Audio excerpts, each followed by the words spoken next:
Let me also introduce myself. My name is Dr. Obadile Kambon, also Nana Kwame Pebidati, recently installed as Chidom Hene at Equapir Montfort.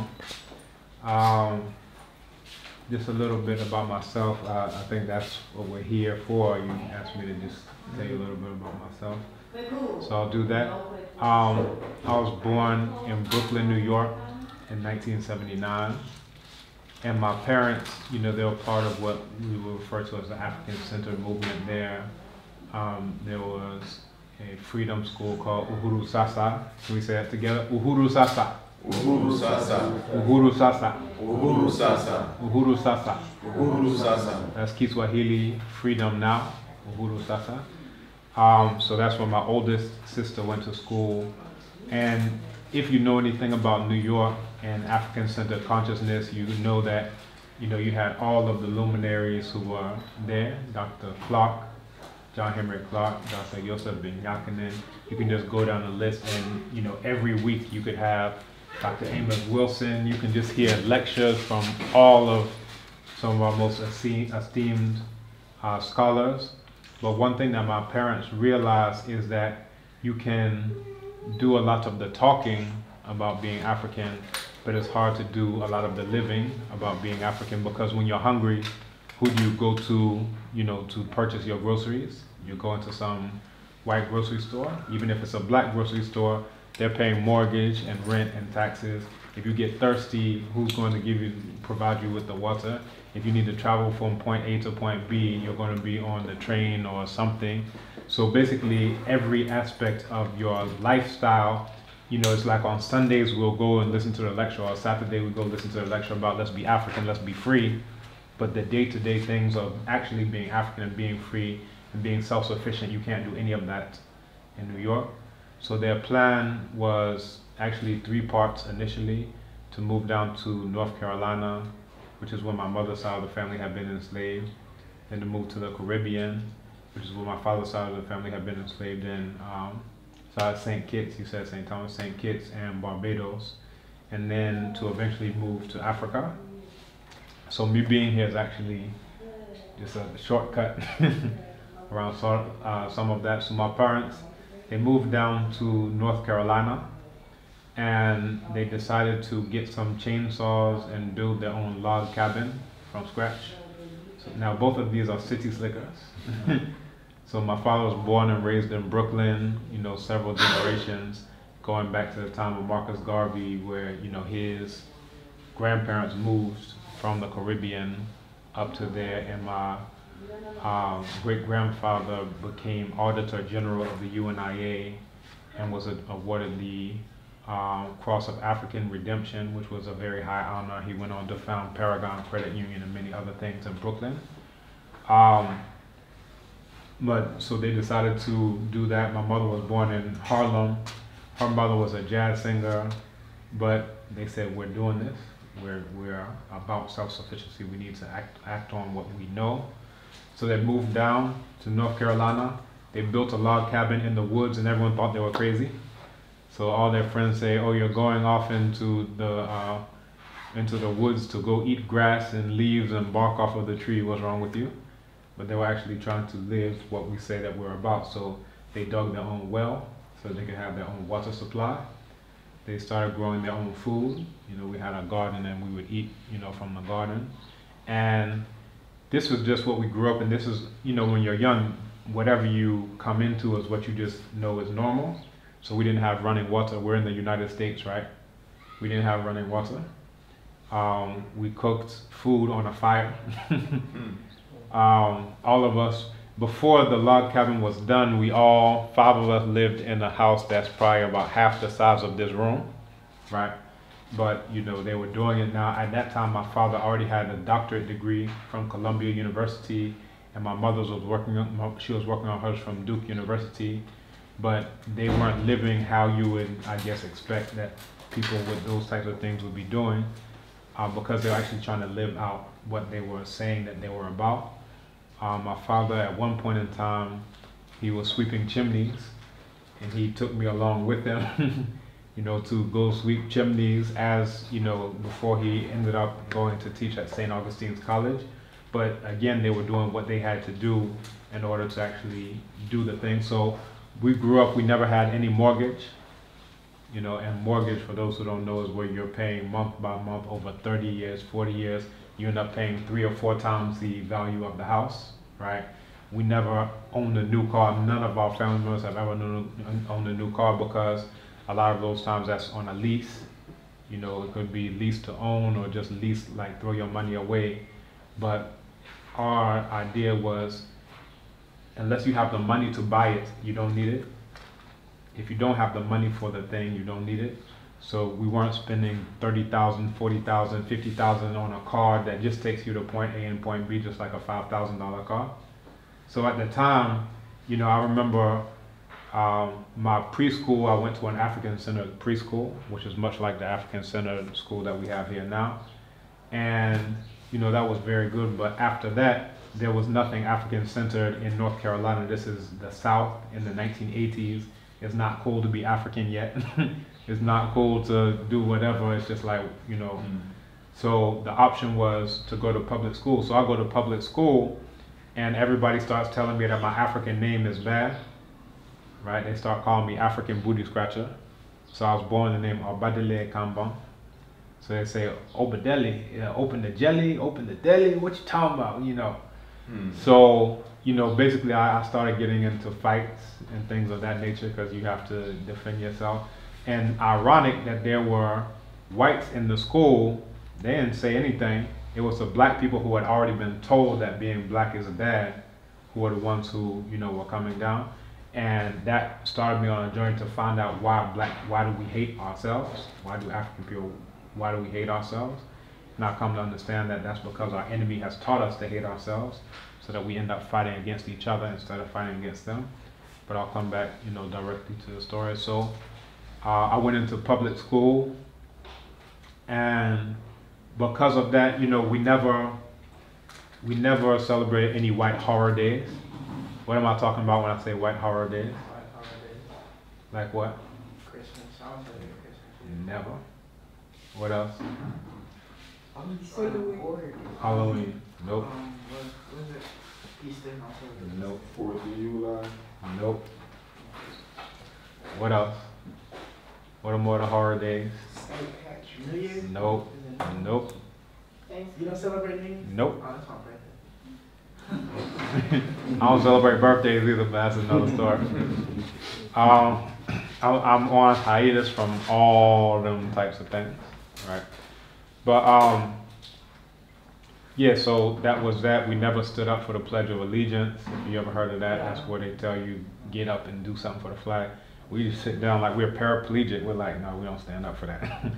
National anthem, no, we don't sing that. No, we don't do any of that. So of course that made us very different. Plus our diet was different. We didn't eat any meat.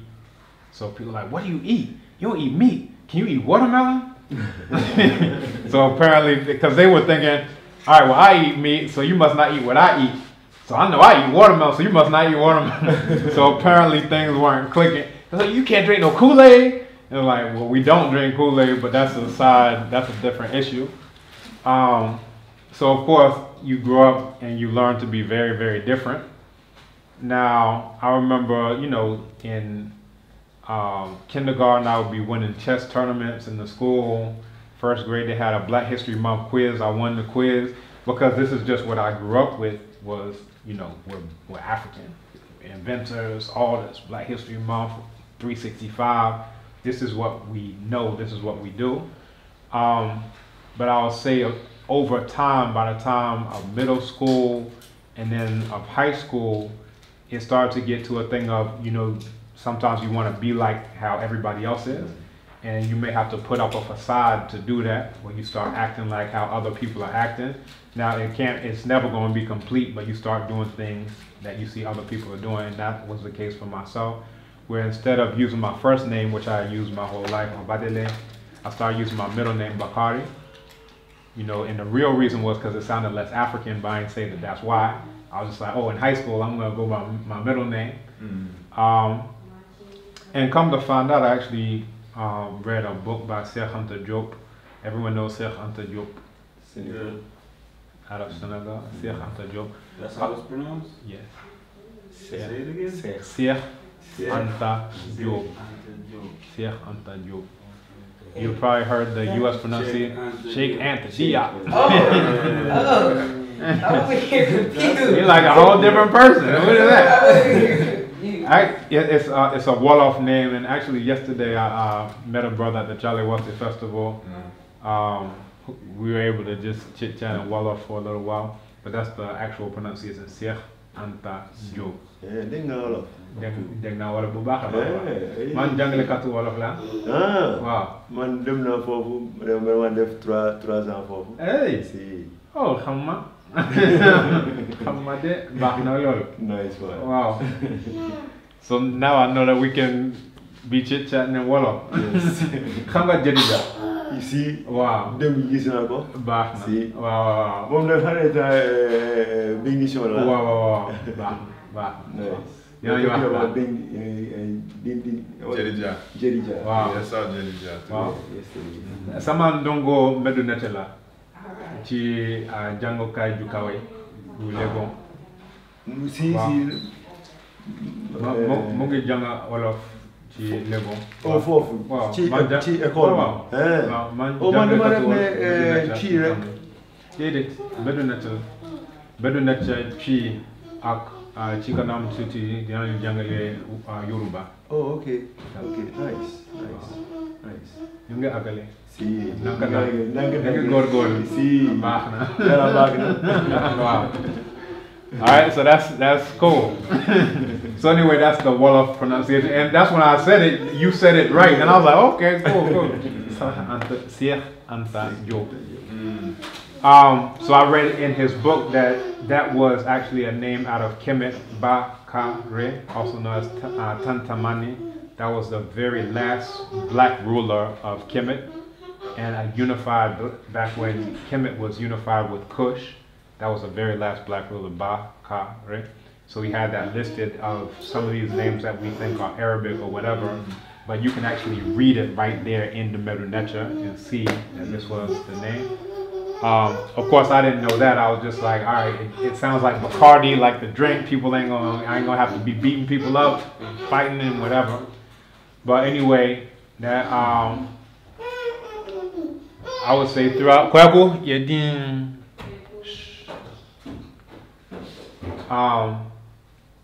so yeah.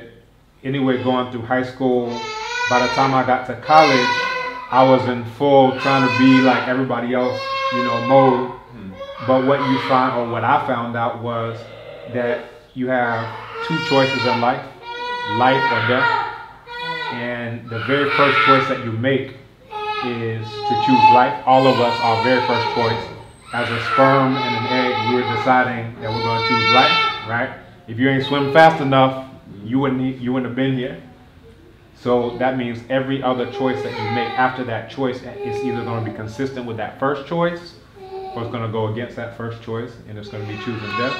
So I decided, actually I went through a process that lasted exactly 1 week. Kwaku! Let's see how I bring him down. Kwaku bra!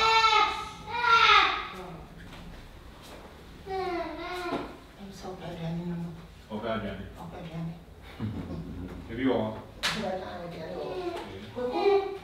Kwaku Adriani.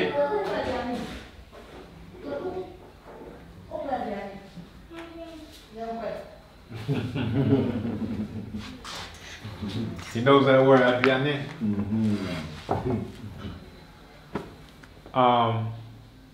Yeah, so, when I went off to college, I started doing other things. I drank small, that was like for 1 month. And I said, I ain't like that, throwing up on myself. I said, nah, this is not for me. I gotta choose a different vice. I started smoking briefly, but I realized that the smoke from the smoke in my lungs, it would cause all types of other things. I remember I coughed up and I spit up blood one time. So I actually started eating weed for a while. but that one as well started, and may have been laced or whatever. I remember I had like a hallucination or two, and that's where things really hit ahead, where it's like the things that I was doing to my body, it ended up having all these negative effects. And there's a proverb in Chi, which is krapate se okra, which is fi. Krapa, let's say it together. Krapa, tise, okra, ochirifi. It translates to a good soul is like a cat, it despises filth. So if you ever see a cat, it's always licking itself, it's always trying to get clean. It doesn't like anything filthy, and that's like everyone has what's called an okra that comes from the Supreme Being. And again, anything that goes against life, eventually your okra can despise it so much it'll be like, all right, you're not going to take care of me, I'm out. And then basically what you become is a walking dead person. And what it does is it leaves a void, and now any malicious spirit can go in and take the place of it. So you see people, they're walking around, it's like they're not even there. They're like literally zombies, walking dead people. And this is what happens. Everybody has a good okra. But if you keep doing all these filthy things, eventually your okra can just abandon you. And in a traditional African society, there are processes to propitiate the okra, make it come back, and ask it to come back instead of abandoning you. Of course, if you're in the US, that's not a regular thing. Luckily, I happened to be in Atlanta at that time. And you have people in the Yoruba spiritual community, the Akan spiritual community, Asar Set. So over the course of 1 week, so I like I said, everything came to a head where basically I was out, I was gone. It was a whole different scenario, but they brought all these people to do rituals and libations. And I'm looking at this like, man, what is this? Now, before that happened, my mother had brought me here to Ghana, 1998. She brought me here to Ghana. And, it was just a thing of, all right, this is mom's thing. Here she go again, all right, whatever. But between the first time and the second time, this whole experience happened, and I came to understand that I have to choose life. And anytime I choose something other than life, literally I'm choosing death. And it's something that my father refers to as subtle suicide. Let's say it together, subtle suicide. And what that is you're killing yourself little by little by little. So it's not this one, right? It's just, I'm gonna eat this thing that I know isn't good for me. I'm gonna smoke this thing that I know is gonna destroy my lungs. I'm gonna drink this thing that I know is gonna kill brain cells. And that's what usually black people get into because we're taught to hate ourselves. So if I can't destroy anything else, let me just destroy the black thing that I can destroy, the black thing that's closest to me. So anyway, it was what I would call a spiritual butt whooping. What, in psychology, they would probably call a nervous breakdown. But really, it was the realigning of all my cells. So in African thought, the human being is made up of multiple cells. So in the Akan spiritual system, you have the sunsum, let's say the sunsum. And we could say, well, English doesn't have very much vocabulary, so they translate everything to spirit. But sunsum usually translate as spirit. Home, they also translate that as spirit. Let's say home. Now sunsum, it comes from the father side, and it translates to darkness inside of darkness. It's sunsum, right? And then home is home. It comes from the word home, the root home, which is breath, right? When you look at the word spirit, it comes from the same root as respiration, inspiration, spire. Expire, all those things have something to do with breath. So when you say something is spiritual, all you're saying is it has something to do with the breath. And it comes from the Romans, that's Latin. The Romans haven't learned that from the Greeks, haven't learned that from ancient Kemet, where you would always see an ankh, placed in front of someone's nose. So Knum would mold the body, and then they would place an ankh there, and this is a breath of life, which is something that we delivered all our children at home. And my youngest daughter, who will probably make her cameo appearance soon, she was born not breathing. So what we had to do, what I actually had to do, is we have this thing that looks like something like an enema plunger, but it's actually just for breathing. So I had to go rush and get that, and then use that to breathe air into her lungs. because she was born with what they call the veil over her face. This is the amniotic sac. She was born with that over her face. So what, a lot of the amniotic fluid had gone into her lungs. Now there was no time, first we do things natural anyway. But my wife, she was like, oh, maybe we should go to the hospital. I was like, no.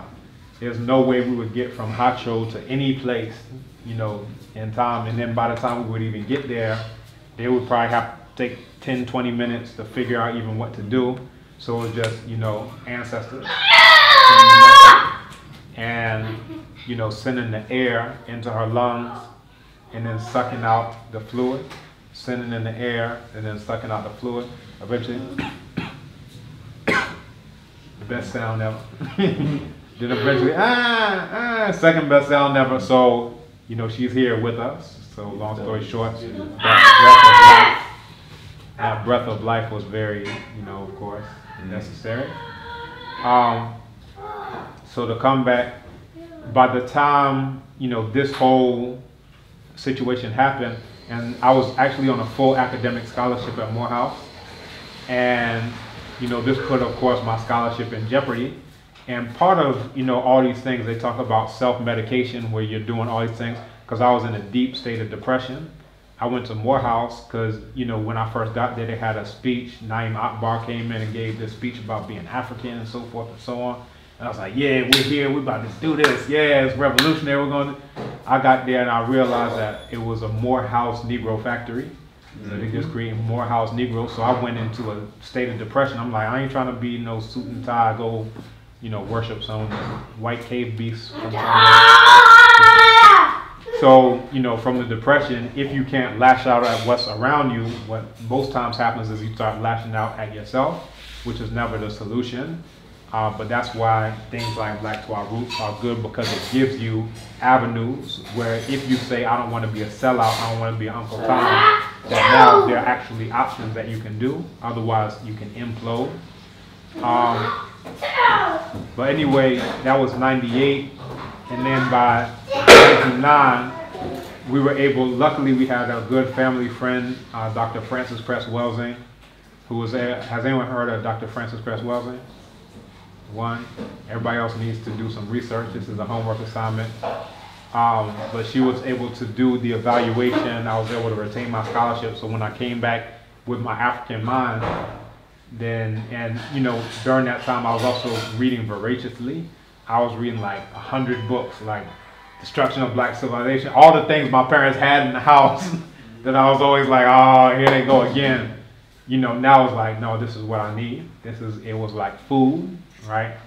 And if it was like food, I was gorging myself on this food. So I remember like Destruction of Black Civilization, Self-Healing Power and Therapy, African World Revolution, Africans at the Crossroads. Like if I start listing this, we'll be here all day.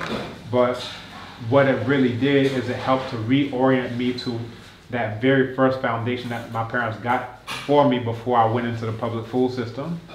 And basically that foundation that my parents had set, it was never wiped away. And Nganga Fukia, who taught me Kikongo, he says that it's like you have something very valuable like a diamond, and you just are throwing garbage on top of it. And this is what happens to us through movies, through television, through all these avenues. They just keep piling garbage on it. And it's not that what's underneath isn't there, it's just you can't see it because there's so much garbage piled on top.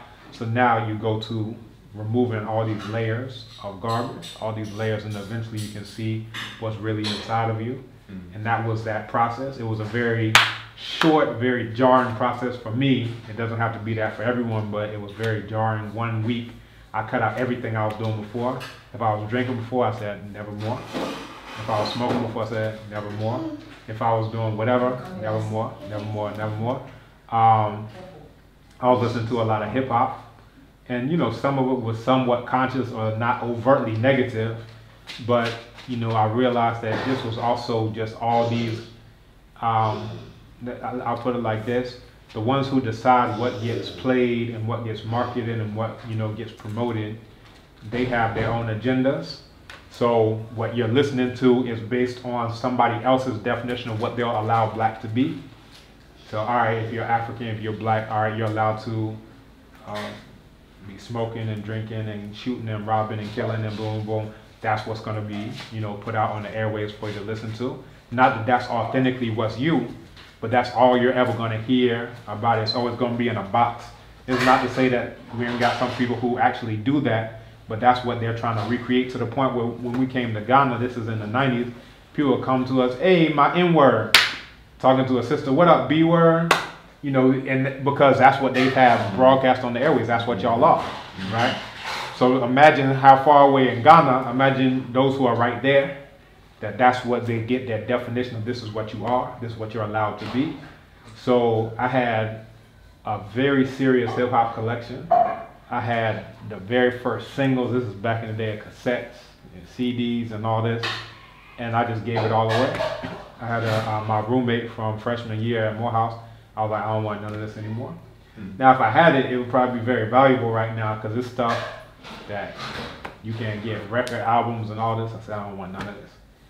But what that did is it opened up the way for me to start learning other things. I started listening to African music from the continent. I started to listen to capoeira music out of Brazil, music from all over the African world, jazz. My father has, you know, a huge jazz collection, all these records. And I started getting into that because I was like, I want something that doesn't have any words, but so that, you know, it's not always somebody else's words pumping into my head, that I finally got a chance to just think. And now my own words and what I'm learning is coming to the fore. So from there, I decided to do a year of study abroad here. That was 98, 99, from 2000, 2001. I decided to do a year of study abroad at the University of Ghana. And it was bittersweet, I would say. I was already conversational in Tree, so they had me sit down with Professor Ajikum, who's like the Tree professor there, and we would just be reading Anansi stories. By the next semester, I was taking classes with all native speakers in Tree.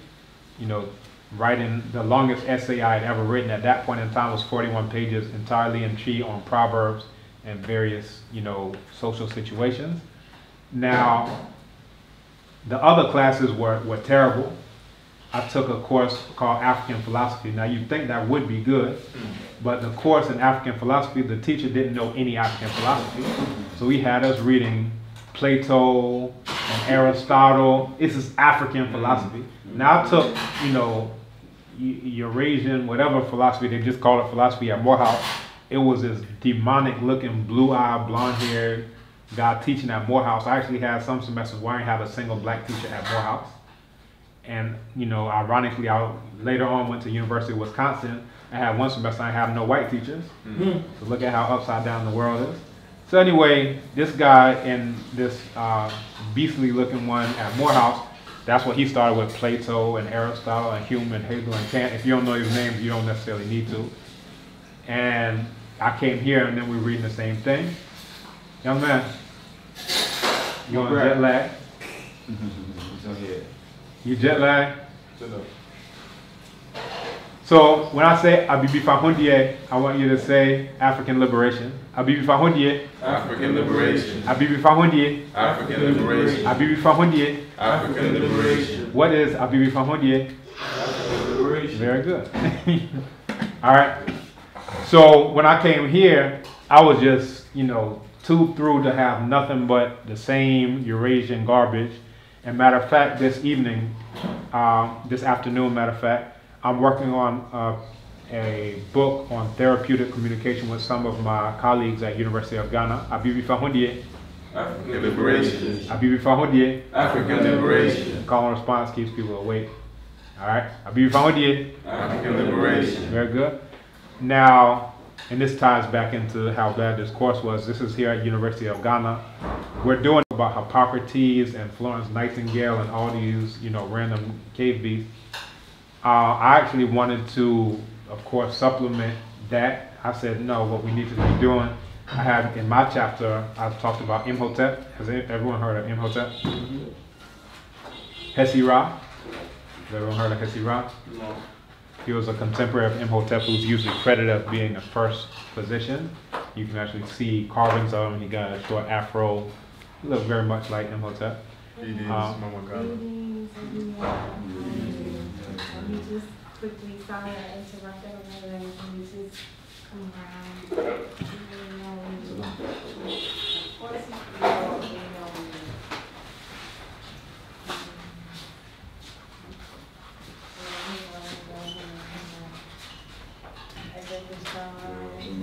Yes.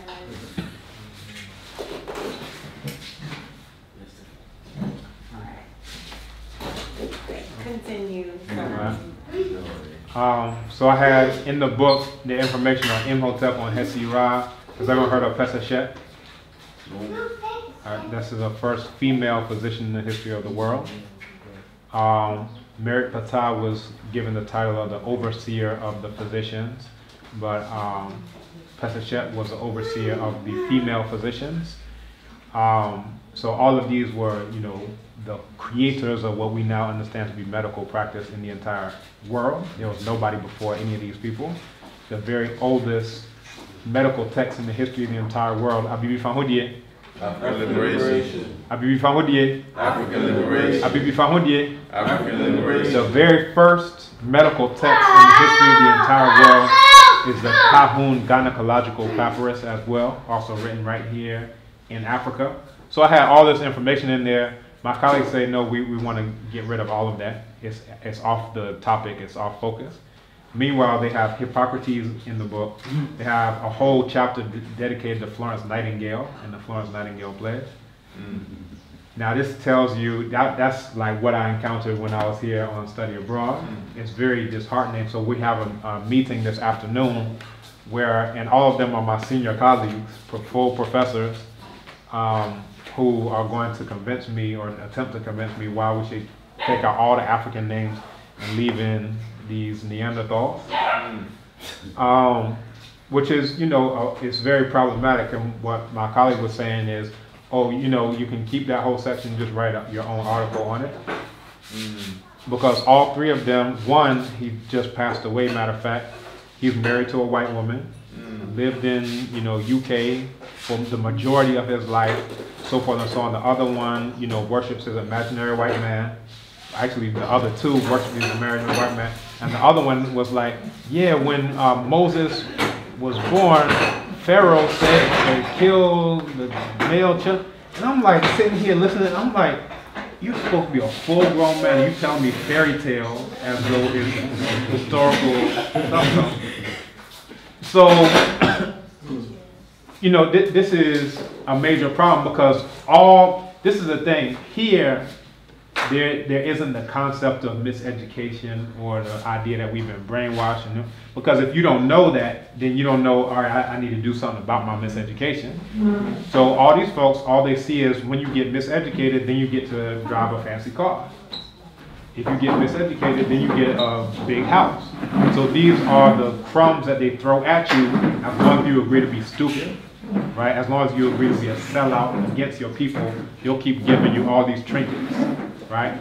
So this is a modern day equivalence of what they used to enslave our ancestors, where they would give you cast barrels of rum and mirrors and all these beads and all this garbage. And if you agree to be a sellout, we'll give you all these little trinkets, worthless trinkets, right? Abibi Fahudie. African liberation. Abibi Fahudie. African liberation. Right, so we're still, that was 17 years ago, we're still dealing with this to this day right now. And this afternoon I'm gonna have to deal with this, and we'll have to see how to proceed. Either they go through with the book without my section in it, or they agree. But what I said is, if you take out the African names, then you need to take out all these Neanderthal names. If you keep the Neanderthal names in, you need to keep the African names in. So we'll see how that goes. But anyway, that was my African philosophy course. Then I had another course called State and Society in Africa. Now for that course, the guy started off with State and Society began in Greece. I was like, ah, here we go again. Here we go again. So the one refuge was really with the African language, you know, of course, since those were the only ones. And even that, they had a translation of this Greek tragedy called Antigone, translated into Tree, and we had to read that. So it's like, you know, nowhere to run, nowhere to hide with some of this stuff. But when I got back to the U.S., I was taking Medu Necha. Everybody knows Medu Necha. That's what they call hieroglyphics, right? More appropriately, hieroglyphs, right? A hieroglyphic system. Now, I was taking that before I did the year of study abroad, and then by the time I came back, the instructor, he's now the head of ASCAT. Does everyone know ASCAT? Association for the Study of Classical African Civilizations, Dr. Mario Beatty. When I came back, I was always making all these connections between Chi and Merunecha. So he would be talking about Ka, and Ka, they translate that as soul, but that's just like Okra in Chi. He would talk about the Ba, like, oh, that's like Bo Bra. So all these things, I was making these connections, and he was like, you know what, you gotta go to grad school for this. I said, I don't wanna go, you going to grad school, all right? So that's how I ended up, Abibi Fahodye. African liberation. Abibi Fahodye. African liberation. That's how I ended up, of all places, in the very last state I thought I would ever be in, Wisconsin, at the University of Wisconsin-Madison, because that was the only PhD program in African languages and literature in the whole U.S. in Wisconsin. Wow. So that's to let you know they don't want black people to get any of what they're stealing. So I ended up going there. I ended up getting one master's in African language and literature, another master's in linguistics, where for my thesis, I did a comparative linguistic study of Akan and Yoruba, showing how they come ultimately from the same source. Abibi Fahodye. African liberation. Abibi Fahodye. African liberation. Abibi Fahodye. African liberation. Very good. So, you know, I did that, and then I decided to go and teach at Chicago, different schools of Chicago, Chicago State University, Malcolm X College, Betty Shabazz Independent School, Barbara Sizemore, DuSable Leadership Academy, Northeastern, the Jacob Corella Center for Inner City Studies. I was working at like a good 15 places, with gung-ho. And part of that, I wanted to be in Chicago because my supervisor for my master's, this Yoruba woman. When you say Yoruba, you think she had an African name. Her name was Antonia Schleicher. Now Antonia maybe had to do something with her being a card-carrying super Christian. And then Schleicher, she married this white German Nazi guy. And, you know, worship the same imaginary white man that everybody else worshiped. So, you know, that was the situation. She ended up, you know, after I was like the best student, she had me do videos saying, oh yeah, because it was like, oh wow, this guy is amazing. He learned Yoruba. When I first went there, they didn't have intermediate level Yoruba that semester. Abibi Fahodye. African liberation. So they had a summer course that was like 2 or 3 months. And what Antonia Schleicher told me, she said, nobody can learn Yoruba enough to be ready for intermediate after just this little, you know, summer course. It's impossible. And I was sitting here looking at her, I was like, she don't know who she's talking to. So by the time I came back, she had me do the oral proficiency interview. And by the end of the interview, she said, I want you to be the TA for the course. I said, all right, now you know who you're dealing with. But that wasn't enough because she ended up coming to the conclusion that I didn't like Neanderthals, so she decided to block me from getting my PhD committee together. And I ended up finding that out from a mutual, you know, contact that we had. He was like, yeah, you know that she blocked you from getting your PhD committee together. But it ended up working out because I came to Ghana and I finished my PhD here. And when I finished, I came out with the award for the best PhD thesis in the whole university, there at the University of Ghana in the humanities. So, you know, it ended up, you know, working out. People try to do you things, but they can't block you because the ancestors are on your side. Now, when you say you were out of Chicago, I said condolences. I was in Chicago, and as I was doing all these positive things, I got pulled up by the police, and they decided to throw a trumped-up charge. Now, one of the things that I did in Chicago is that I studied African combat capoeira. Has anyone ever heard of capoeira? Right. Now, the capoeira that a lot of people see is the one that they had to do in order to get it legalized again. Now, if you read, you know, the historical documents from the 1800s, 1700s, capoeira practitioners were killing people left, right, everywhere. where there were like 11 people were killed today by the capoeiras. The capoeira is the one who goes through the crowd, stabbing people in the back and slicing their throats. They send them out to the war front, hoping that they would die at the war front. They end up killing the other side in Paraguay in the Triple Alliance War. So this was like the deadliest thing.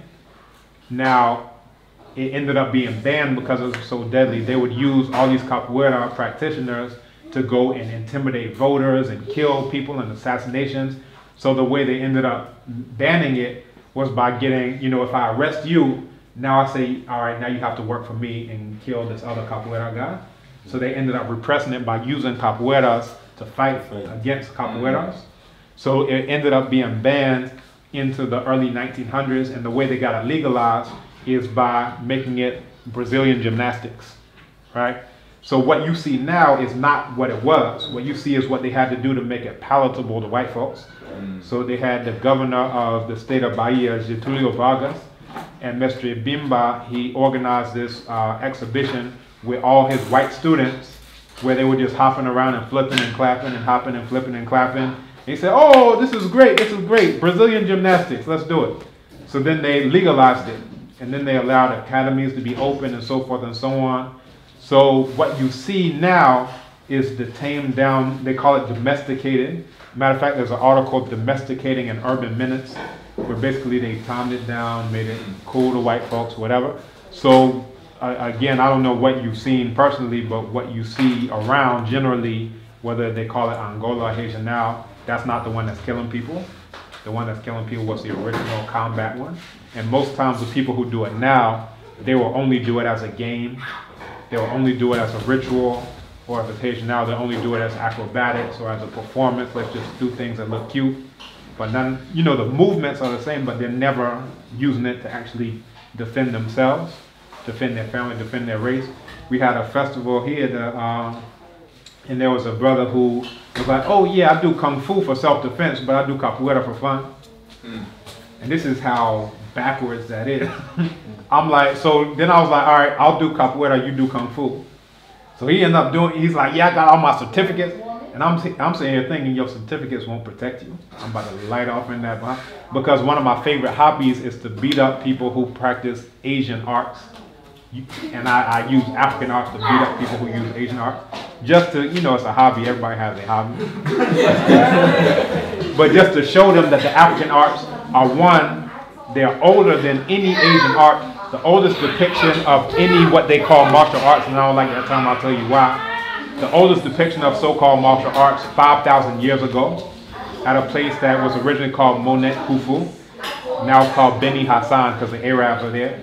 But if you go there, you'll see a huge mural that has hundreds of positions, of grapples, of holds, of strikes, of punches, all this, hundreds of positions showing this. It's the oldest depiction in the whole world. Now, I said I don't like the term martial arts. What's wrong with that term? Martial arts. What's wrong with that? Sounds Chinese. Martial arts. I'm glad you asked. Abibi Fahondie.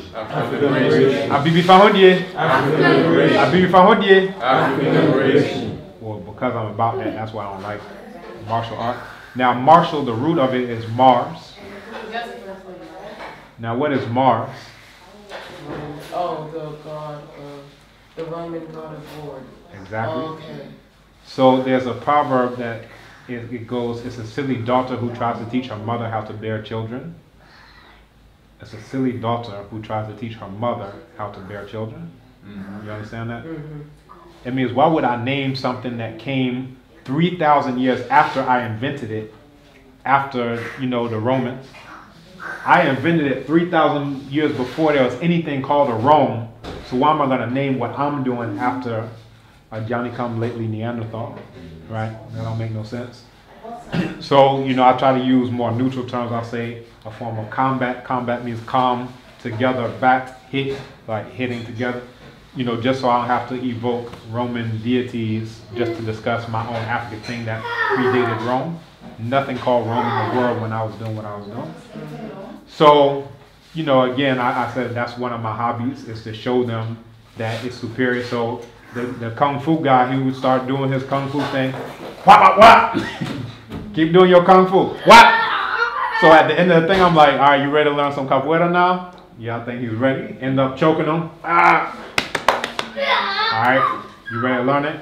And you know, the original capoeira had everything in it. Headbutts were part of it. Bites were part of it. Breaks are part of it. Grappling, slamming. Now, I read this article, and it's an interview of Mestre Pastinha, who founded the first Capoeira Angola Academy, where he was talking about why he took the grappling out. And he was saying that, you know, when you're out there doing the display, you don't want people to think that y'all are all thuggish and whatever. So just make it all clean and cute and nice for the, you know, in the harder. And he said anyone who does grappling now, they're showing themselves not to be, you know, one of these, I don't even know how I would put it, like high class, whatever. And they'll be wearing all their white, their Sunday suit, have their white shoes on, have a white top hat on, and this is what they had to do basically to make it palatable or whatever. So now you have people who never actually learned what the original one was. And they have like this thing, this castrated form is what it always was.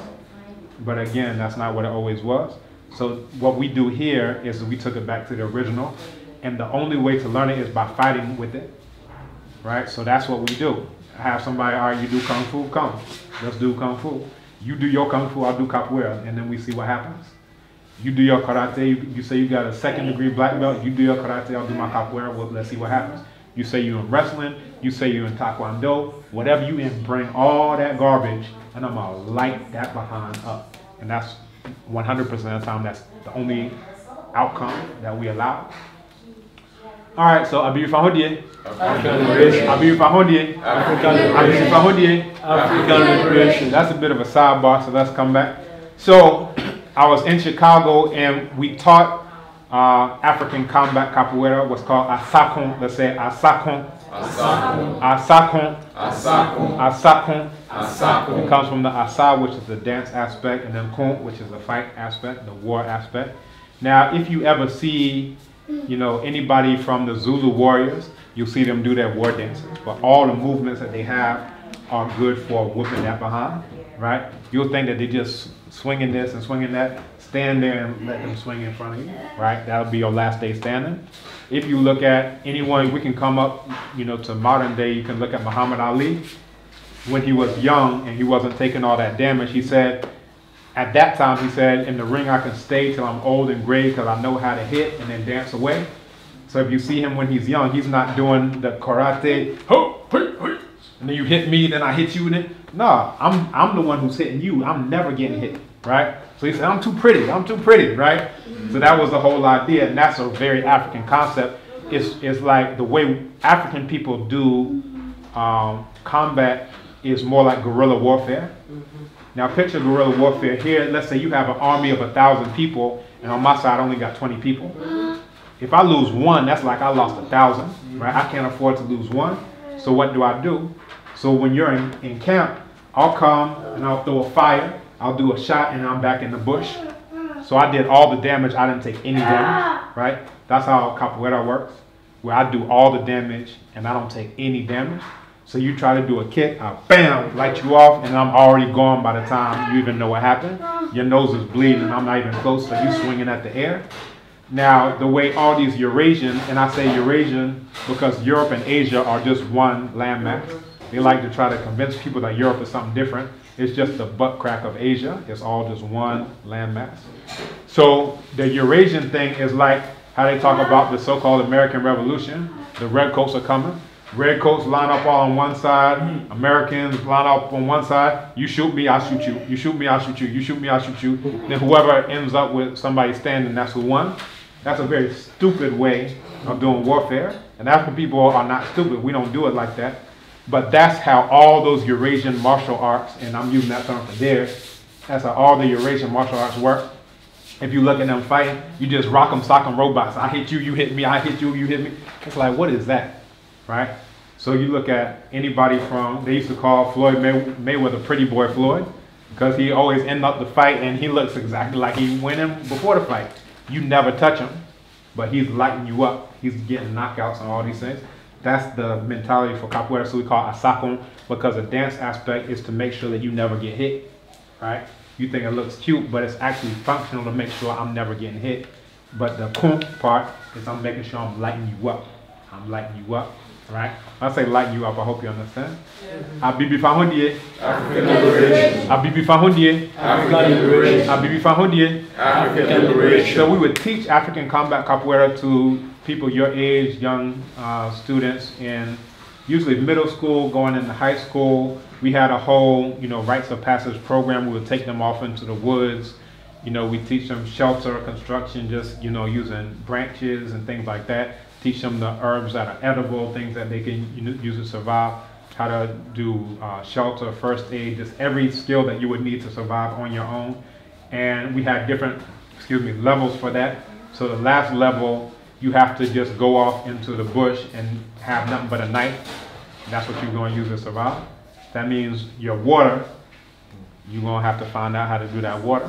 Hopefully you learn that early on in the process, because that's also one of the things that we taught. And then we also taught firearms training. So I had this 357 Magnum that I was using as part of the firearms training, and then also to secure the campsite. And coming from the training, I had it in my trunk. Now, of course, Chicago police, they stop you randomly and they go on what they call a fishing expedition, which means even if they don't have no reason, they can just go fishing and hope to find something. All right, let's reel it in. All right, what we got here? So they saw it in the trunk. They decided to lie and say it was under my seat and it was loaded, right? So $10,000 later, we beat the case. A whole year later, we beat the case. But look at the time wasted. Look at the money wasted. And they can just do this 24/7. Let's just arrest you now. All right, now let's just arrest you. They don't even care if you end up in prison. They do care because they get money for that too. But it's just, keep running you through, keep running you through. And that's what my father calls white welfare. That's how they keep the bail bondsman with a job, the attorney with a job, the judge with a job. All these folks, they are entirely on welfare. They don't do any work. All they do is arrest black people 24/7. And the day I was only in for one day because I got bailed out the next morning. But they trumped it. Originally, they put it in the system, it was a misdemeanor. And then they got a call and they said, no, it's a felony. It was under the seat and loaded. Like I'm about to do a drive-by shooting or something, right? So anyway, we beat the case. And as I was sitting there on the witness stand, I said, never again will I allow myself to be subject to the whims of any Neanderthal, right? And what that means is at any point in time, they can just say, we want to arrest you, right? And in Chicago, there's a place called, Bridgeview, which is, outside. And they had, the courts, they had a 99% conviction rate. Because if they don't get you straight, they'll get you to cop a plea that you going somewhere, right? And we fought the case, and we won the case. But I was sitting there, and the judge was this old, he looked like, if you ever see pictures of lynchings, he looked like he used to be a little boy in one of those lynching pictures. So now old white hair, whatever. It's like, that's the exact same guys. But even he was like, I can't even believe what the police are saying. This is ridiculous. All right, So as I was sitting on the witness stand, I said, within 1 year, I'm out. We repatriate me. So that was one of the major emphases. I say, I'm out of here. I'm coming here to Ghana, because anytime I'm there in Cave Beachville, what I'm saying is I'll allow you to do whatever you want to me on any given day in exchange for going to shop at Walmart, in exchange for going to eat fast food or whatever folks do there, that I'll allow you to do whatever you want to me any day you decide to, as long as I can do this stupid stuff, right? So I said, I'm not down for that. That's not the deal that I'm signing up for. So I said, I'm repatriating. So I decided to come to Ghana, and I got into, as I mentioned, the PhD program here. I graduated with the best PhD thesis, and then last year I got the award for the best publication in the humanities. Recently, I was able to get citizenship, Ghanaian citizenship, along with 33 other Africans, and that was an initiative that came out of the Institute of African Studies. Recently, I was installed as what they call a chief. I don't like that term either. Why not? What's the problem with the term chief? What's the problem with the term chief? We have a few. Used to call the Indians as a derogatory term. Right. And the whole idea is that if they say they have a forest, they'll say you have a jungle. And all these things have values associated with it. If they say they have a king, then yours will be a chief. Now that distinction isn't in indigenous languages. So if I say Asante Hene, or if I say Chidom Hene, so my own is Chidom Hene, use the same word Ohene. It's not here's king and here's chief, it's what all of it is Ohene.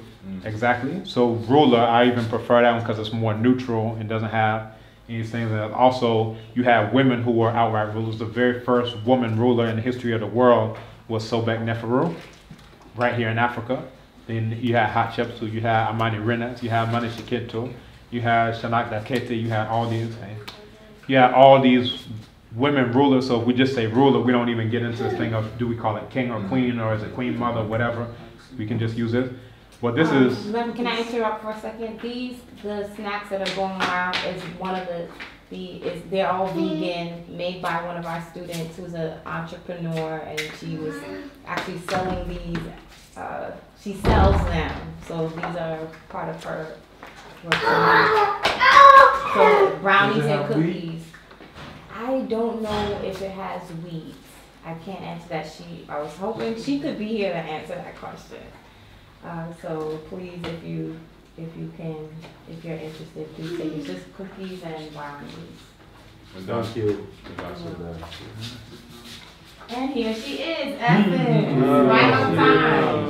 They were asking if you asking about your snacks. Does it have wheat in it? No wheat. Okay. Thank you. But that's the essence.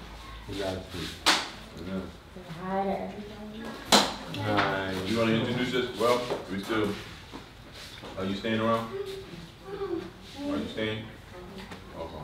We'll do another introduction for those.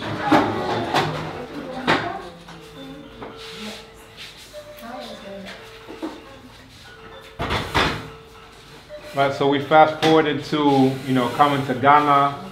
And the other thing about the whole piece that happened in Chicago is...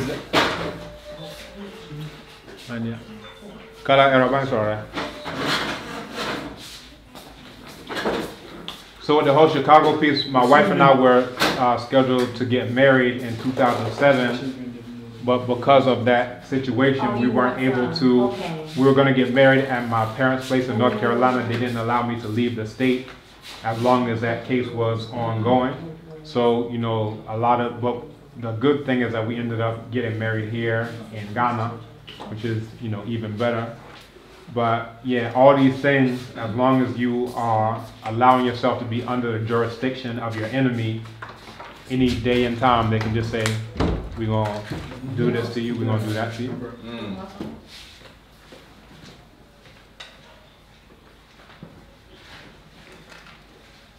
So here we are. We also have an African-centered school, which is where you are right now. Abibi Fahondie. African liberation. Abibi Fahondie. African liberation. Abibi Fahondie. African liberation. Very good. So this is called Abibi Fahondie Adesiambia African Liberation School. And, we're doing various things such as teaching all of this African history in African languages, amongst other things. And this was, I ended up going into African languages for various reasons. Part was the philosophy of it and other things. But I remember I was sitting in a lecture by Dr. Khalid Abdul Muhammad. Has anyone ever heard that name? Yes, sir. All right. So my parents had a bookstore and cultural center, so he came and spoke as so many of our greatest came there and spoke. And at the end of the lecture, I was like, yeah, what he was talking about was profound, but how come anytime we talk about African liberation, we always talk about it in English? It seems like a contradiction. We can't even talk about getting free unless we're using the language of our enemies to talk about it. That don't make no sense. So from there I started learning primarily, and then Yoruba, and then Wolof, Kiswahili, Kikongo. As I mentioned before, I was studying Medu Neter in undergrad. We now have the Medu Neter study group here at the university. But all of this was, to the point of it shouldn't be African languages. All right, that's a subject. Let me learn how to say Habarigani. Let me learn how to say Umoja, and then that's it. It's just, let's throw it in the corner. Just as, and this is a thing. when we talk about African-centered, usually it's not really African-centered, it's African periphery, with like the core is still all this white language and white everything else, but let's just sprinkle some African spices around the corners and then let's call it African-centered. It's like, nah, in this generation we gotta go beyond that. So like, when my older sister, I told you she went to a school called Uhuru Sasa, which was very progressive for the time, you know, trying to teach content, teach history, teach children to value themselves. I'm like, at a certain point, we gotta take stuff to the next level. Our parents took it so far, and now it's up for us to say, all right, how can we take this further? You know, my parents, their goal was to come back to Africa. They got stuck on the first part. Once you build your own house with your own sweat and tears and blood, you end up getting attached there, so that's where they still are. But since then, they bought land right next to my land at Mampong, which is where I was made Ohene. That was the point I was making before. I don't like the term chief. Ohene is the real term, right? So if we want to translate it, we would use ruler all throughout. Very good. So they bought land right next to my own land, and their plan is to come here, you know, as soon as possible. So this is, you know, again, bringing these things full circle. That was their original plan. I'm helping to fulfill, you know, that plan to make sure that it comes through. So that's just a little bit about me, some of the major points. But Abiyu Fahundie, African liberation. Abiyu Fahundie, African liberation. Abiyu Fahundie. African liberation. One of the time we were talking, you started talking about the three parts was home and the social, and you didn't get to mention. Well, let's keep going, right? So all these are different parts of the human being. So Okra, let's say it together, Okra. Okra. So that comes from the Supreme Being, Onyame, right? Then you have the Sunsum, let's say it, Sunsum. Sunsum. So that also comes from the father side. You have what's called the Ntro, and the Ntro is associated with a body of water. So you have a patrilineage. For all accounts, they have a patrilineage, which is Bosomchi, which is actually a lake. So when in previous times, anytime you have to do a ritual called Krajarye, which is where you will wash your kra, and you will go to that, you know, body of water that your father's side is all descended from in order to do that. So you have Bosom Chi, you have Bosom Pra, Bosom Afram, Bosom Konsi, Bosom Eyensu, Bosom Po, also Bosom Ketsia is the other name for that. So all of these are the bodies of water that you would go to do all these rituals. Nowadays, if you ask an Akan, you know, Wujara Suban, they have no idea what you're talking about, because the first point of attack was against the spiritual system, and that side was all, you know, tied into that spiritual system. A lot of folks are worshiping imaginary white folks, as you see on the back of every throw that you see going around. Then you have the home. Let's say it, home. Home. So that's the breath. I should also mention moja. Let's say moja. Moja. So the enthrall from the father side, it develops into what becomes your sunsum. The moja, which is the blood from your mother's side, is what ends up being your onam, your nipadria. It becomes your body. You also have the re, right? And that's, you could say it's a spirit that's closely associated with your heart, and you still hear it in terms like nurefi.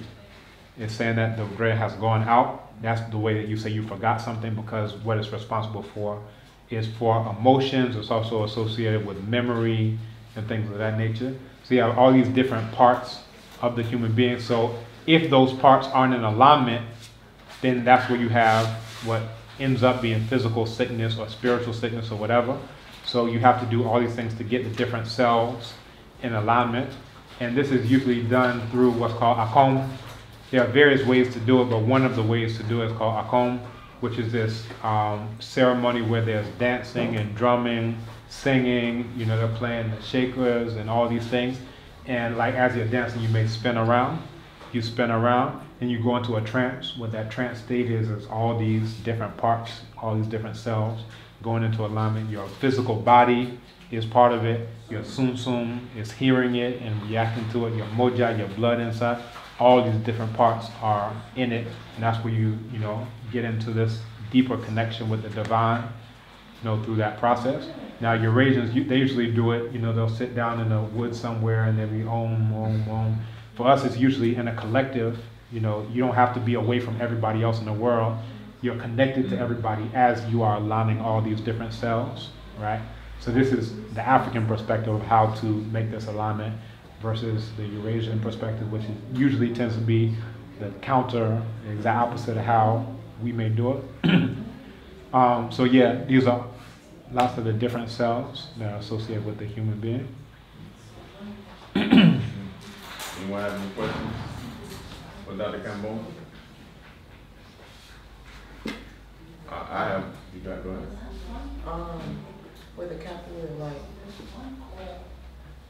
I used to do capoeira, and my teacher was telling me about what you were saying, but what is it called? What was it originally called? In Angola, they call it ngolo. Let's say it together. Ngolo. Ngolo. Ngolo. Ngolo. Ngolo. Ngolo. And one of the ways of describing ngolo is by referring to it as kipura. Kipura. Kipura. Kipura. Kipura. Kipura. Now when you pura, this is when you're spinning around, when you're doing cartwheels, all these things are referred to as pura. So we say ki in front of it, it's like ki Swahili, ki Congo, ki whatever. And it translates now to the art of doing this pura type of movement. So the name of the art itself was called ngolo, but when you are doing the things, a way of describing that art is ki pura. So according to Nganga Fukiao, who was initiated in that system, that's even the origin of the word capoeira. It comes originally from kipura, which is an indigenous African term for describing it. There's a documentary that was put together called Jogo de Corpo. Jogo de Corpo, which in English translates to body games, like games of the body. And what it is Africans out of Brazil going back to Angola, and they're going to all these different places and, you know, seeing these correspondences. So in one, you'll see it's an elder, Mestre Cobra Mansa out of Brazil. He'll do a kick, and you know the other guy, oh, this is just like the kick we have. Then he does the exact same kick. So vice versa, this one will do this kick or this move. They're like, oh, this is what we do. We call it hasquera. We do this, we do that. And it's a beautiful thing to see. But what you see is that they have one ngolo, which is mainly legs. Then they have kambangula, which is mainly, you know, arms or also a grappling aspect to it. So you have all these different aspects to it. Now, what is over there in Brazil now is mainly the leg one, and now mainly the domesticated leg one. You know, where I'll just pretend like I'm hitting you even though you're 20 feet away, then pretend to hit me. So it's real fraudulent and fake. So as opposed to you really have to get out of the way, because if not, you're going to get your ribs broke. I'm just going to, you know, stop right here before I get to you. And then you stop before you get to me. And then, right, what is that really doing? It's not really training you. But what you see is all the systems in Angola. So you see the hand part too. So they show the hand part, you know, Kandeka, Kamangula in Angola. So then they go back to Brazil, and yes, they do still have the hand one. So you have an old Mestre Capoeira who's like, yeah, we used to do this, and it's just like slap boxing. And in the U.S., they have still to this day slap boxing, and then what they had knocking and kicking. You'll find this in the South. And if even you look at, you know, people who are in the 20s and 30s, where they're, you know, doing all these spins and kicks and hops and flips, all of that is the dance aspect of what, you know, had combat applications. I actually did a presentation on that at African Studies and showing all these things that just looks like they're doing dun dun dun dun. That's bam, that's a kick. You know, that'll break something. Matter of fact, I showed them doing that kick in the knocking and kicking one, which you'll see, you know, in that 1930s type of jazzmatazz thing. I showed them doing the exact same kick in Angola, out of Angola. I showed them doing the exact same kick in Brazil, calling it capoeira. I showed the same thing in Asafo, which is what the Fantes do, where they have the flags, they're twirling those flags. They do this exact same thing they're doing. It's the exact same kick. Then I show the actual combat application of it. So here's this guy, he's coming up, he thinks that I'm turned. I do this exact same kick, he flies across the room, like literally whole body raised, and then go over there, bam. So I'm showing that what looks like just a dance, no, this is something that's very serious, right? So yeah, if you can look at that documentary, it'll show all the sides. It also shows where they come into the circle. They start off like this, and what this does is it imitates the horns of a cow, And, you know, a lot of what they're doing is actually mimicking these movements. You know, you'll see bulls in a herd, they fight for supremacy of who's going to be basically the alpha male bull, to use that term. But you start off with this, and then you do this. Now, if you ever see anybody slap boxing, they start like this. They do this thing. Bah! They let it do it. Bam, bam, bam. And then they'll do that, and then they can also get into a grappling phase where they grab the other person up, slam them down. And as I saw this, I was like, this is what I grew up with. Now, we're taught to undervalue all the things that we do that's African because, you know, matter of fact, there was a brother out in Niger who came to Capoeira. I was like, what indigenous arts do you have there? So it's like, oh, in Niger, yeah, we have Taekwondo, we have Karate. And I was like, no, what do you do? They're like, oh, you know, in my village, we just do wrestling and other stuff. But that's the view. What is the oldest thing that gave birth to everything else on the face of the planet? We're just like, oh, that's just some whatever, whatever. But the one that has belts and, you know, they're in the dojo and then you see Bruce Lee on TV, that's the good one. Let's clap for that one. But what we're doing, you know, and this is the thing that once you really take it seriously, then you'll see the applications of all these things. What you were doing at slap boxing, you can see, nah, this is some real stuff. Just do that. And the same way you was just pop, pop, pop, pop, pop. So it was showing the brother in Brazil. He was like, yeah, that's why we did it the exact same way. We'll just keep our hands open because if you do this, you punch a person, now they take damage, they go home, they don't want to keep going. For this one, it's more demoralizing. They hear this, bam, go against them, but they can still keep going. So you're able to really work out this dominance thing, you know, among the people who are there. So I'm seeing this in Angola, I'm seeing this, and I'm like, this is what I grew up with, because that was my specialty, the slap boxing. So when I do the capoeira, I do it like how it used to be done, so the hands are part of it. If you see the people who are, they're just imitating the ones who are trying to get it legalized.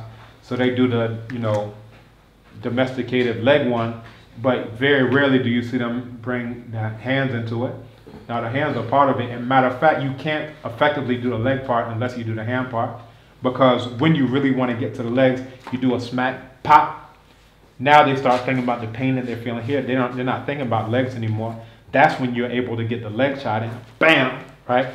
Now they're feeling the pain here. That's when you're able to get. So it's only when you do the complete thing that you can get into it. Now, once you get them thinking about legs and hands and up and down, that's when you go for the grappling, right? Because now they're not even thinking about that. They're trying to protect their face and, oh, that hurt last time. That's when you're able to get them. Then when you go for the grappling, they're thinking that you're trying to get them into the position. What you're really trying to do is break something or choke something or tear this apart or do whatever. So it only makes sense when you do the whole complete thing, as it used to be done, and as you can read about in the reports. Like in the reports from the 1800s, it was like, you know, he was able to defeat 4 or 5 police officers using cabeçadas and habujihayas. And it's like, that's not what you see now. You know, people fake like a little head, something, something. But you're not seeing nobody killing people, you know, with headbutts like how they used to do, so. Yeah. Abiy Fahodie. African liberation. Abiy Fahodie. African Ah, Bibi Fahodie. African liberation. Any other questions?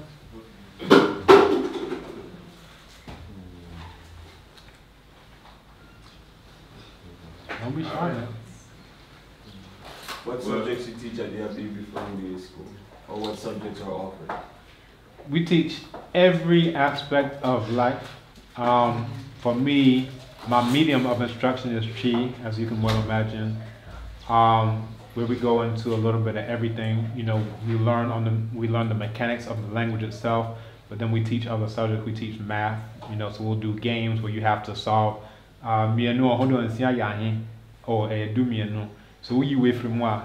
So all these things, and then also we'll do things where they'll get like a card, like a Medu card.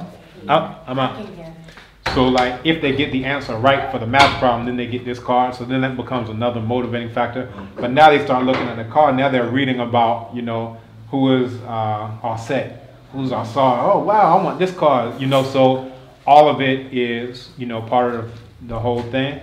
We're at the botanical gardens as well. We go around and now we'll learn the names of different plants, and then that becomes a game. Like y'all run to the palm tree. So now they're learning about, you know, all these botanical things with a game where they're running around and sweating and then they get tired and whatever. So all of it is part. So every aspect of human life that's necessary for African people. And these are the cards. Yeah, we also do a game. I'ma like all the games. Kwame said, where it's a listening and instruction game where I'll say, Kwame says do this, Kwame says do that, and if Kwame doesn't say it and they do it, then you're right, exactly. Simon says the tree. No, it's Kwame says. That one is Kwame says, This but one is English. Kwame says. So these are some of the ones. You see it has this little glossy gold on the side. So we'll do this, for different things. We do a lot of things through music, right? So we'll sing the song, and then that helps, people to remember the thing, whether it's the patriotic song, Yenara Asasini, Eyabo Dendema Yen. So they learn, various things. And we actually have a lot of our students here now. They weren't here earlier, but if you wanted to ask them or talk to them, since we're on the subject of the school, they are sitting there, and I think they also should introduce themselves. Definitely. They are excellent. These youth are very, very smart young people. So Go ahead, introduce yourself. yeah. Come to the front. I love it. Come forward to everybody. There you go. Hi, my name is Malcolm Antoine Bossman. How old are you? My name is Malvi Antoine Bossman. I am 8 years old. Go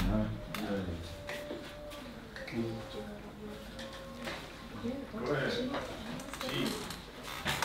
My name is Junior Koku. I'm 13 years old. How you doing? My name is Chiamaka Antoine Bossman, and I am 11 years old.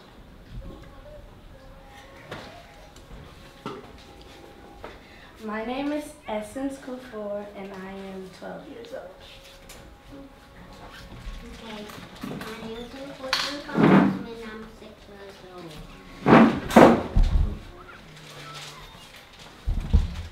Come, brother.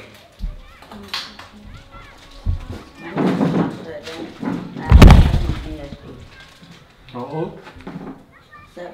And then Not 12. Behind us. What's your name? My name is Alma Kambon, and I am 9 years old.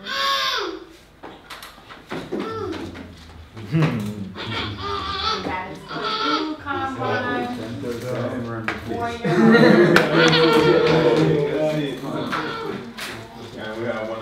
You see, likes attention. We also have a parent. So my name is Kapali. I'm the father of I'm the father of Chi, Maudi, and Nkosi. And How old are you? I am something years old. Need to know basic. Yeah. nice. Yeah, wait, first of all, by the way, I just want to say Madasi Pop for sharing your time with us, but even more so, both to you and Mama Kala for the vision for the school and the work that you're doing. I was fortunate enough when we were here last time that our children, Kambon Island, were part of the school, and I also was fortunate enough to be the teacher. I'm looking forward now that we have this location to continue. But I know that these youth have come from the African Culture School that has the same, very similar foundations of what we're doing here. And being in this space shows the beginning. I was before we came, I was telling them about the botanical gardens and how we were there, and now having a space that we can have 24/7 is beautiful, and I'm sure that it's going to continue to grow. And we'll have even, more youth, both Ghanaian and those coming from the diaspora, that we can invite. And so it's an honor for them to come and see this. They've been going around seeing progress. And so to see someone like you who grew up in America but saw this as an alternative and have really made the most of it, I think is inspirational. and you brought your family to involve, you know. So I hope that you all as young people can see and get to meet real life people who look at an alternative to America, right? And some of your peers that are here who you all will be the future, right? The future is going to be where Africans on the continent and in the diaspora now are coming together. So this is really an opportunity for them. I know our time is a little short because we have some other ones. We actually want to go to the university. I called Mavis from the Botanical Garden. She said Monday and Tuesday that they don't do the canopy walk. Okay. So But the obstacle course they can. well, no, none of that. She said they don't have any staff on there on Monday and Tuesday. Oh. Yeah. So we're gonna try to do Wednesday. They leave out on Wednesday, but we're gonna try to do Wednesday. Okay. But yeah, we want to go to the university. But I wanted to make sure, I wanted to let the young people have a chance to interact. Yati was traveling with us a little bit. So we traveled to Kumasi and the Cape Coast with us. And you know, it's always good for the young people to interact with youth, their peers who were here to get their perspectives. So, do y'all have anything to ask of your peers?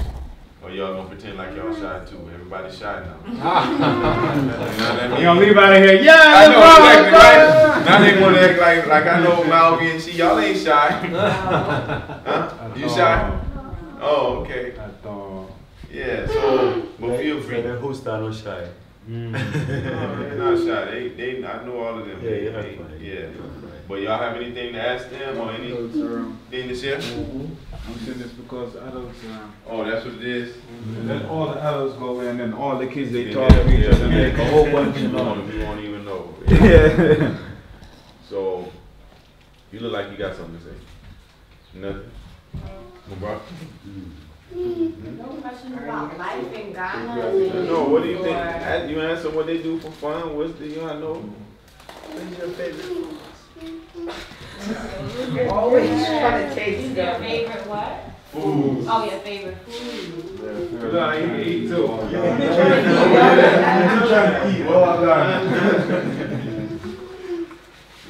Anybody got a favorite food? Chi? Wanna be chefs? Malvi? Watch it. Watch it? Yeah. We had watch it last night. How about you, Nicholas? Jollof rice. Jollof rice. What's your favorite food so far? Here? Yeah. Groundnut soup? Would you like? The soup and no, the beans with plantains. Uh, That we had the guests. I don't know what okay. it was. How about you? Jollof. Jollof rice. Okay. Anything else? Any other questions? Y'all got any questions for them? Yes, yes, Papa, you have a question? Papa, yeah. So now that we're talking about food, you know, Ghana and most African countries have, you know, fertile lands. You know, you put anything anywhere and it turns into whatever it's supposed to turn into. But slowly, but surely, you know, the farmers, people who are doing farming are getting, you know, getting older and older, but young people are not interested in farming. And that's a big, big issue. So you're talking about beans, talking about plantain. A time will come if young people don't start thinking about farming as the way to survive, you know, to survive. The future of humanity, you know, apart from everything, will depend on food.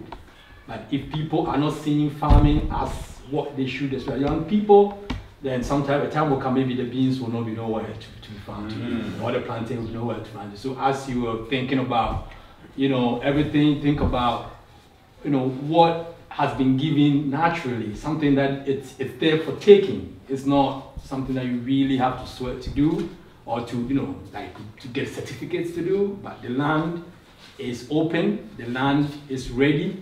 All the land needs is the people who are ready to just work on it. You know, unfortunately, years back, I think when I was in school, I'm Ghanaian, I've stayed here all my life. When adults were, or when school, yes, again, formal education, punishment was more of associated with farming or weeding. You know, so I guess people grew up thinking about farming as a punishment. And that has existed to today. That anytime anybody sees a cutlass or a hoe, I think the first thing that comes to your head is, are you trying to punish me? And because, yeah, and that's the reason why people have moved away from the land and are looking for what we call white collar jobs. So that one, you put on a white shirt, you put on a tie, you sit in air conditioning, and that one is not punishment. But after wearing a white shirt and the tie, and then they sit in the air conditioning, they get out, what do they want? Food. They want to eat. So the question is, who's supposed to go do that for you, the white shirted guy, to come and eat? So I think for young people, for me, that's the biggest, concern, that, hey, see the land as the ultimate. The land is where we all came from, I guess. So if we ignore the land, then we're ignoring the future of ourselves. And for me, I think that is very important to talk about, that you're young people, I'm sure you are excited about the world. Maybe you're seeing all the technology and you're happy with it and stuff. But please remember that you can enjoy yourself on the YouTube and blah blah blah, but you have to eat. And if you spend all your time on the technology, you're gonna stay hungry. And you know what hunger can bring? It can bring so much confusion, between brothers and sisters and all that. So think about it and know that the land is there and the land is fertile. It's like in Ghana, you throw tomato seeds somewhere, just throwing it away and going somewhere. The next day you come, or 2 days you come, you see, a flower, and if you know what tomato flower is, you realize that's a tomato. So that's my my brief discussion about future. You're the future, and the land is going to be the future that will sustain you. Thank you. Thank you. Anyone else got any last questions or comments before we head out to our next location? Anything else? Let me add this in addition to that. This morning, there's a brother who used to be in Atlanta, Nana Kweko Obari, who repatriated recently to Tanzania along with his wife. And he always gives the analogy of turning off the tap versus just mopping up the floor. So a lot of the diseases that people have are as a result of what they eat. Now, as opposed to eating better, it's just like, all right, we'll just give you some drugs to cover up the symptoms that come out. So, exactly, and then bring up 10 more symptoms. It's like side effects may be heart attack or stroke or aneurysm. It's like, dang, what kind of, that's worse than what I was dealing with. So, basically he always gives this analogy, and I did some research. The analogy was actually from a doctor who was in East Africa, in Uganda, and what he realized is that African people, I'm trying to say this in a nice way as possible, that they pass stool 3 times as much as Europeans, Asians, all whatever. So they were defecating 3 times more than what these Eurasian Americans were doing, because there they were eating meat and cheese and all these things that just clogged them up. And what he realized is that African people were eating vegetables. They were growing their own food. And everybody had at least their own plot, if not a huge thing, but that's what they were doing in order to eat. And basically what he came to understand is that what they were doing is they were preventing diseases from ever even coming in the first place, as opposed to trying to find a drug to cover up X symptom that comes after the disease comes. Now, this is interesting because recently we have this app, Bibi Tumi Casa. There was one brother who was like, yeah, they're trying to, he was talking about, oh, these white people, they're trying to get us all to eat vegetables. He was like, there must be he was like, there's a conspiracy to turn everybody vegan now. Well, so look at how backwards this is. Here, this is just like in the 50s, it was this white guy who was looking at the Africans and was like, all they're eating is vegetables. We need to start doing, because he traced all these things, the verticulitis, colon cancer, all these things. He says coming from what these Europeans are eating. The meat, cheese, bread, heavy diet, that's their thing. But now, an African is looking at what was originally an African diet. They want me to stop eating my meat and my cheese and my blah, blah, blah, blah. And what you see now is all the disease, this is even since the 90s, now all these diseases that were never here in Africa, now all of them are here. Diabetes is here, Matter of fact, it took me extra semester to finish my PhD because my supervisor had to have heart surgery, triple bypass heart surgery, because he was eating all the stuff. Now later on, he was like, "Oh, I didn't know you didn't eat meat. You're missing all the fun." And I was like, "This guy's very smart in his subject, but something isn't clicking between these two things." But yeah, this is the thing. So now you'll see a KFC here, you'll see a Pizza Hut here. Now, if you want to make money, then you'll invest in all the herbs that will treat it 10 years down the line. You understand? Because I remember when papaya first came, I said, watch, in 10 years they're going to start having heart attacks, whatever.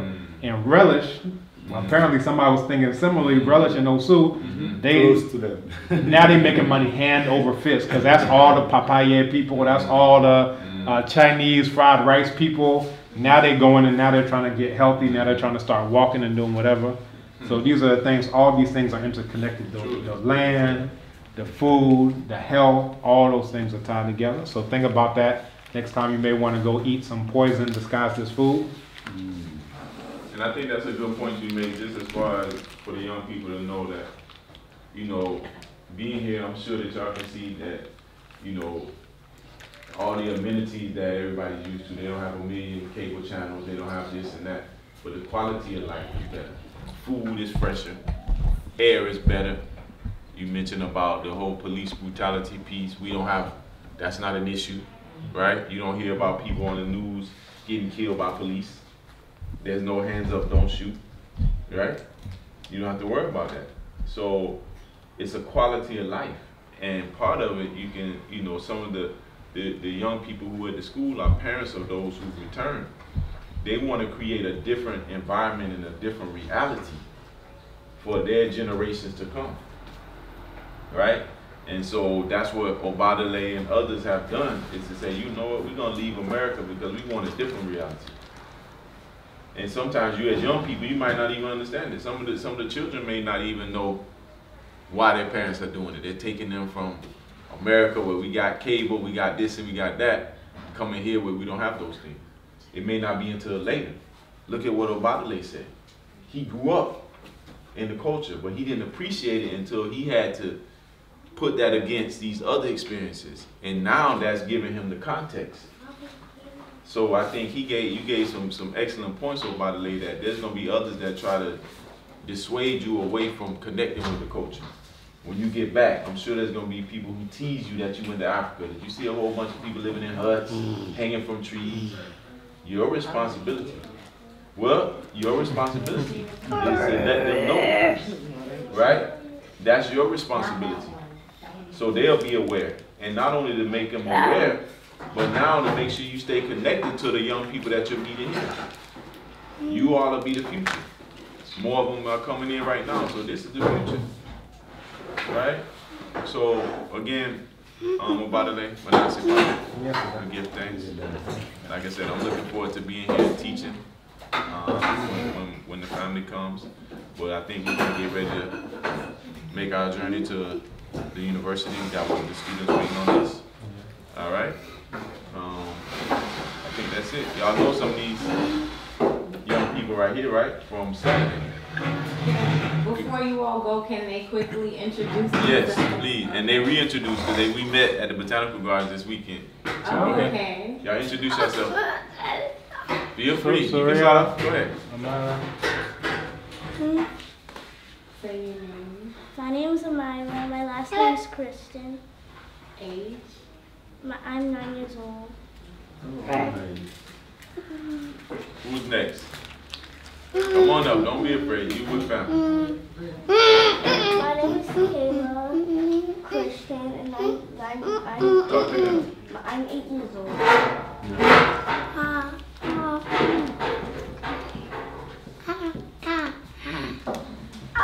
My name is Soraya Kristen. I'm 10 years old.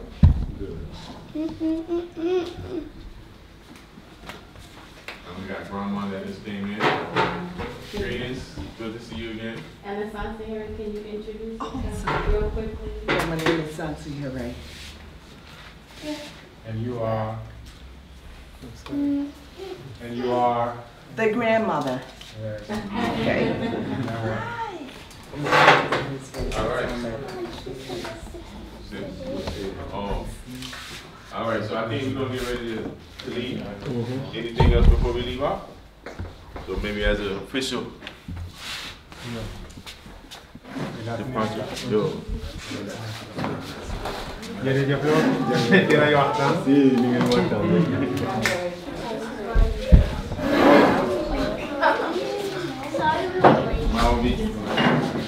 Thank you. Let's do the snap.